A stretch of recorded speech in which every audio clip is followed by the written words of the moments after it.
कर्मा पूजा आ गया है तो सभी कोई जोरों शोरों से कर्मा पूजा की तैयारी शुरू कर दीजिए। कर्मा पूजा कौन कौन कर सकता है, ये किसके लिए किया जाता है, जो व्रत है इस व्रत में क्या क्या करना होता है, सब कुछ आगे आपको विधि विधान के साथ समझाऊंगी। संपूर्ण जानकारी आगे आपको वीडियो में पता चलेगा, तो आप सभी बने रहिए मेरे साथ मेरे चैनल 33 कोटि पूजा पाठ में। तो चलिए वीडियो को शुरू करते हैं। नमस्कार दोस्तों, हर हर महादेव। कैसे हैं आप सभी? आशा करते हैं आप सभी बहुत अच्छे हैं, जहां भी हैं ईश्वर से जुड़े हुए हैं। तो कर्मा पूजा बहुत ही धूमधाम से मनाया जाता है और 2023 में अभी जो है कर्मा पूजा 20 सितंबर से शुरू हो रहा है। ये पूजा 2 तरीके से होता है, जैसे कि कोई इसको 9 दिन तक इस पूजा को करते हैं, कोई इसको 7 दिन के लिए करते हैं। मेरे यहाँ पे ये 7 दिन के लिए होता है, जिनकी यहाँ पे ये 9 दिन के लिए होता है ना, वो 2 दिन पहले से करते हैं, क्योंकि विसर्जन एक ही दिन में होता है। 9 दिन वाले का भी 7 दिन वाले का भी विसर्जन एक ही दिन में होता है। विसर्जन 26 सितंबर को ही होगा। तो इसके लिए जो है मेरे यहाँ पे 20 सितंबर को इसका शुरुआत किया जाएगा, इस पूजा का शुरुआत होगी। ठीक है, जो 9 दिन के लिए करेगा वो 2 दिन पहले करेगा, मतलब कि वो 18 तारीख को ही करेगा। तो मैं दोनों के लिए ही बता देती हूँ, समझने में दोनों को आसानी होगी। तो उस दिन देखिए, पहले दिन क्या किया जाता है, एक डलिया लिया जाता है, जो बांस का डलिया होता है, वो इजीली आपको मार्केट में मिल जाएगा। उसके बाद आपको कुर्थी लेना है। कुर्थी आप सभी को पता है, जिसका हम लोग दाल का प्रयोग करते हैं, बहुत तरह का उसमें जो है विटामिन पाए जाते हैं। उसको स्पेशली पथरी के रोग के लिए खाया भी जाता है, तो उसका हमें इस्तेमाल करना है। और बालू लेना है। मिट्टी से हम जो है इसका बुआई नहीं करेंगे। देखिए, ये उस तरीके से बुआई होता है जैसे कि नवरात्रा में हम लोग जौ की बुआई करते हैं। ठीक है, तो बिल्कुल ऐसा ही कर्मा पूजा में हम लोग कुर्थी का बुआई करते हैं, और कुर्थी के साथ 2-4 मकई, 2-4 अरहर, ये सब भी आप मिक्स कर सकते हैं, 2-4 मूंग, लेकिन थोड़े मात्रा में, 2-4 मात्रा में ही मिक्स करें, ज्यादा आपका कुर्थी ही रहेगा। ठीक है, अब क्या किया जाता है कि जितने सारे भी लड़कियां होती है, सब लोग किसी तालाब में जाते हैं, या फिर किसी जोड़िया हो, नदी हो, उसके किनारे जाते हैं। बालू अगर नदी में मिल जाए तो बहुत अच्छा, नहीं मिले तो घर से लेके जाए। छोटे छोटे जो बच्चे होते हैं, वो डलिया का जो छोटा छोटा होता है, टूपा हम लोग कहते हैं, तो उसमें भी वो लोग करते हैं। वो बच्चों के लिए है, क्योंकि वो बच्चे उतना भारी भरकम उसको ला नहीं सकते हैं, तो बच्चे छोटे छोटे उसमें करते हैं। और जो बड़े होते हैं, जो बड़े लड़कियां होती हैं, वो डलिया में करते हैं। ठीक है, तो उसका उस दिन बुआई किया जाता है। बालू पहले दिया जाता है, उसके ऊपर कुर्थी दिया जाता है, फिर बालू दिया जाता है, फिर कुर्थी दिया जाता है। ऐसे करके 3 लेयर में बुआई होती है। डलिया का 3 लेयर में होता है, और टूपी का जो है वो एक ही लेयर में होता है। उसके बाद जो है लोकगीत गाया जाता है कर्मा का। ठीक है, कर्मा का बहुत सारे लोकगीत हैं जो कि गाया जाता है। पहले एक बार जहाँ पे आपने बुआई की वहां पे करते हैं, नहा धो करके बिना खाए पिए ही इसको करना होता है, क्योंकि ये भी एक बहुत ही बड़ा पर्व है। इसको बहुत ही अच्छे से, बहुत धूमधाम से मनाते हैं। तो इस तरीके से हम लोग इसकी बुआई करते हैं। फिर घर लाने के बाद इसको हम लोग बाहर, घर पर नहीं, आप घर के बाहर जो हमारा रास्ता होता है, आप उसको रोड कह लीजिए, रोड से थोड़ा सा हट जाते हैं, क्योंकि रोड पे गाड़ी का आना जाना लगा रहता है, तो आपको डिस्टर्ब होगी, इसलिए थोड़ा सा साइड हो जाए।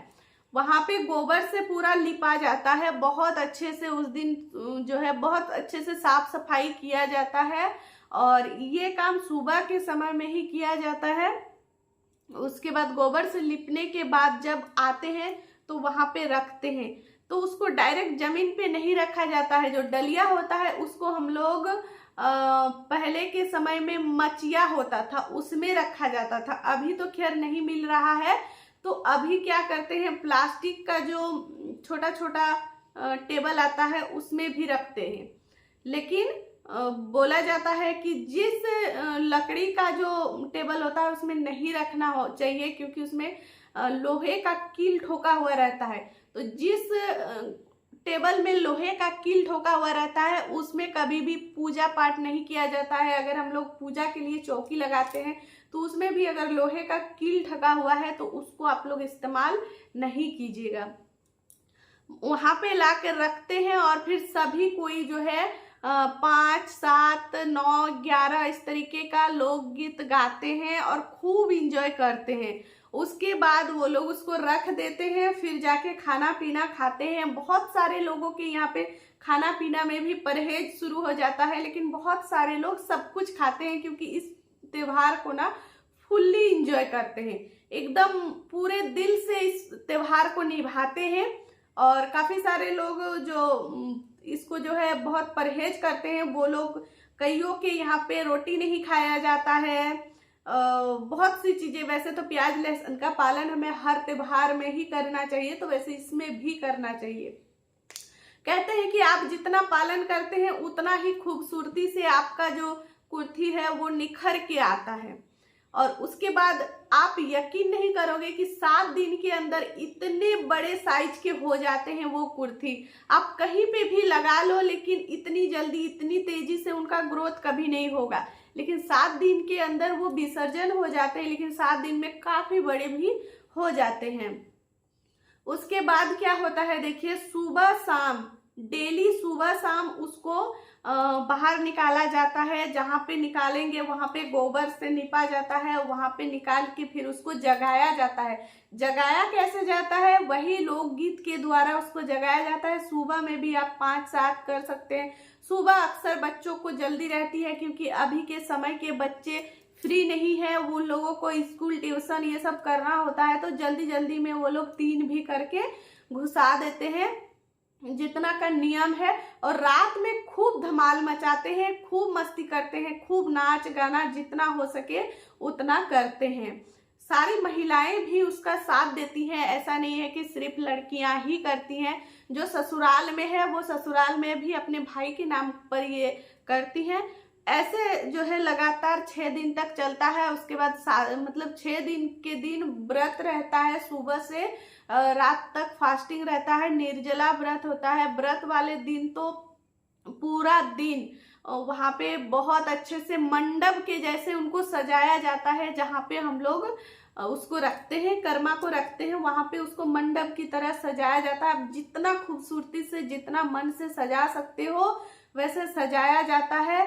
उसके बाद सब लोग नए नए कपड़े पहनते हैं। जो कुंवारी लड़कियां हैं वो भी पूरे 16 श्रृंगार करती हैं, बस सिंदूर मंगलसूत्र ये सब नहीं करती हैं, बाकी टोटली श्रृंगार वो करती हैं और बहुत खूबसूरत जो है लगती हैं उस दिन सभी कोई। और खूब धूम मचाते हैं, खूब नाचते हैं और खूब लोकगीत ही गाते हैं, क्योंकि ये जो त्योहार है ये लोकगीत का ही त्योहार है और इसको लोकगीत के लिए ही मनाया भी जाता है। और ये त्योहार, ये वाला जो व्रत है वो भाई भी रखता है, बहन भी रखता है। अगर कोई शरीर से अस्वस्थ है तो वो नहीं रखता है, मतलब कि अगर कोई नहीं रख पाया, समर्थ नहीं है, कोई बीमारी हो गई है, बहुत सारे रीजन हो सकते हैं, तो ऐसे में फिर वो व्रत नहीं रखते हैं। लेकिन इस व्रत का ऐसा कुछ भी नहीं है कि आपने इस साल नहीं रखा है तो आप नेक्स्ट साल नहीं करोगे, बिल्कुल करते हैं, सब कोई करते हैं। देखिए व्रत पूजा पाठ ये सब मन का खेल है, श्रद्धा भाव है। इसमें ऐसा कहीं लिखा नहीं है कि आप इस साल नहीं कर रहे हो तो अगले साल आपको नहीं करना है, बिल्कुल करना है। अगर आपका शरीर साथ दे रहा है तो क्यों नहीं करेंगे, सब कोई कर सकते हैं, ठीक है। तो इसी तरीके होता है। और जब पारण किया जाता है उस दिन सुबह सुबह लोकगीत होता है, खूब सारा जितना कर सकते हैं बच्चे, क्योंकि एक दिन पहले से ही उपवास किए रहते हैं तो उतना ज्यादा तो हो नहीं पाता है। उसके बाद फिर उसको विसर्जन करने के लिए जाते हैं। उसको विसर्जन करने के बाद बच्चे वापस आते हैं और घर में क्या करते हैं, घर वाले एक दिन पहले जो व्रत वाली रात होती है उस रात को आपको चावल सब कुछ खाने में बना के रखना है, क्योंकि नेक्स्ट डे जब पारण होता है तो बासी भात से पारण किया जाता है, ठीक है। ये इस व्रत का यही सबसे खास बात है। किसी भी व्रत में आपको ऐसा सुनने को नहीं मिलेगा कि एक दिन पहले का खाना कोई खाता है पारण में, लेकिन इस व्रत में भगवान को भी वही कर्मा माँ जो है हमारा, उसको भी हम लोग यही चढ़ाते हैं। और ये चढ़ाने के बाद फिर इसको भी वैसे ही अरबी के पत्ते में उसको खाने के लिए दिया जाता है, लेकिन ये बासी खाना दिया जाता है। बासी भात रहता है, बासी दाल रहती है, बासी चावल रहते हैं। थोड़ा सा भी खाओ लेकिन खाना ही पड़ेगा, ये इसका नियम है। तो उसके बाद जो है उस पत्ते को उठा के जाके विसर्जन करके आके फिर व्रतधारी स्वयं बासी खाने को खाती है और अपना व्रत खोलती है, मतलब पारण करती है। तो ऐसे ही है, कर्मा पूजा बहुत अच्छा पर्व है, बहुत बड़ा त्योहार है, बहुत धूमधाम से मनाया जाता है। तो उम्मीद करती हूँ कि आप सभी को कर्मा पूजा की संपूर्ण जानकारी मिल गई है। अगर किसी को नहीं भी पता है तो उनको भी मिल गई है। आगे भी मैं कर्मा पूजा के बारे में अभी आपको बताते रहूंगी डिटेल्स में, और भी जो छोटी छोटी चीजें हमसे छूट गई है वो फिर मैं किसी वीडियो में बता दूंगी। तो उम्मीद करती हूँ वीडियो पसंद आ गई। अगर पसंद आई है तो लाइक कर दीजिए, फैमिली फ्रेंड्स में शेयर भी कर दीजिएगा। तो चलिए इसी के साथ इस वीडियो का यहीं पर समाप्त करते हैं। मिलते हैं आप सभी से नेक्स्ट अच्छे से वीडियो में। तब तक के लिए आप सब अच्छे रहें, स्वस्थ रहें। एक बार सभी कोई जोर से बोलिए हर हर महादेव।